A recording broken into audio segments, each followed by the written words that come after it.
Ezequiel capítulo 41. Depois o homem me levou ao santuário externo e mediu os batentes. A largura dos batentes era de 3 metros em cada lado. A entrada tinha 5 metros de largura, e as paredes salientes em cada lado tinham 2,5 metros de largura.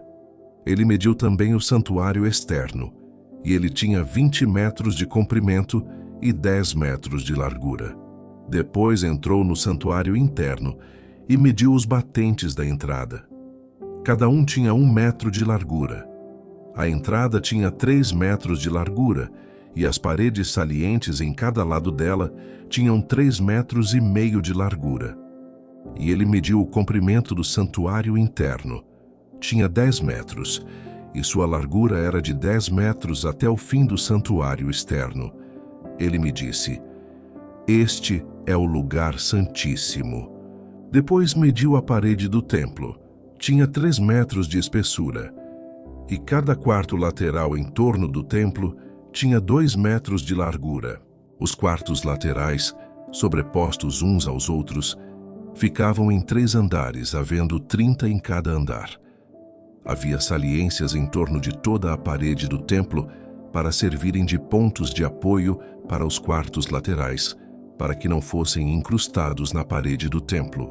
As paredes laterais em torno de todo o templo eram mais largas em cada andar superior. A estrutura em torno do templo foi construída em plataformas ascendentes, de modo que os quartos ficavam mais largos à medida que se subia. Uma escada subia do andar inferior até o andar superior, servindo também o andar do meio. Vi que ao redor de todo o templo fora construída uma base, formando o alicerce dos quartos laterais. Era do comprimento da vara de medir, ou seja, 3 metros. A parede externa dos quartos laterais era de 2,5 metros de espessura. A área aberta entre os quartos laterais do templo e os quartos dos sacerdotes era de 10 metros de largura ao redor de todo o templo. Havia entradas para os quartos laterais a partir da área aberta, uma ao norte e outra ao sul, e a base vizinha à área aberta era de 2,5 metros ao redor de todo o templo. O prédio que ficara em frente do pátio do templo, no lado oeste, media 35 metros de largura. A parede do prédio tinha 2,5 metros de espessura em toda a sua volta, e o seu comprimento era de 45 metros. Depois ele mediu o templo, e ele tinha 50 metros de comprimento, e o pátio do templo e o prédio com suas paredes também tinham 50 metros de comprimento. A largura do pátio do templo no lado oeste, inclusive à frente do templo, era de 50 metros. A seguir, ele mediu o comprimento do prédio que ficava em frente do pátio na parte de trás do templo, inclusive suas galerias em cada lado. Era de 50 metros. O santuário externo, o santuário interno e o pórtico que dava para o pátio, bem como as soleiras, as janelas estreitas e as galerias em volta dos 3, tudo o que estava do lado de fora, inclusive a soleira, fora revestido de madeira. O piso, a parede até a altura das janelas, e as janelas estavam revestidas. No espaço acima do lado exterior da entrada do santuário interno e nas paredes, a intervalos regulares em volta de todo o santuário interior e exterior, havia querubins e tamareiras em relevo. As tamareiras alternavam com os querubins.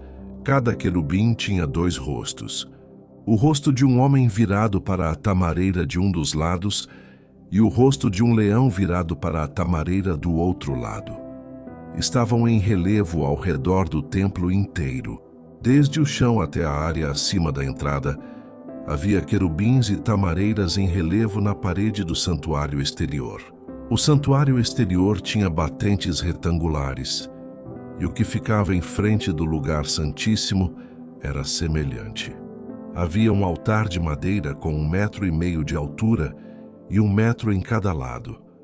Seus cantos, sua base e seus lados eram de madeira. O homem me disse: Esta é a mesa que fica diante do Senhor. Tanto o santuário externo quanto o lugar santíssimo tinham portas duplas. Cada porta tinha duas folhas articuladas para cada porta.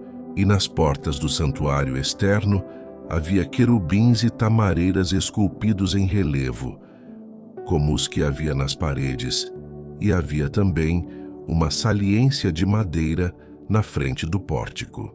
Nas paredes laterais do pórtico havia janelas estreitas com tamareiras em relevo em cada lado. Os quartos laterais do templo também tinham saliências,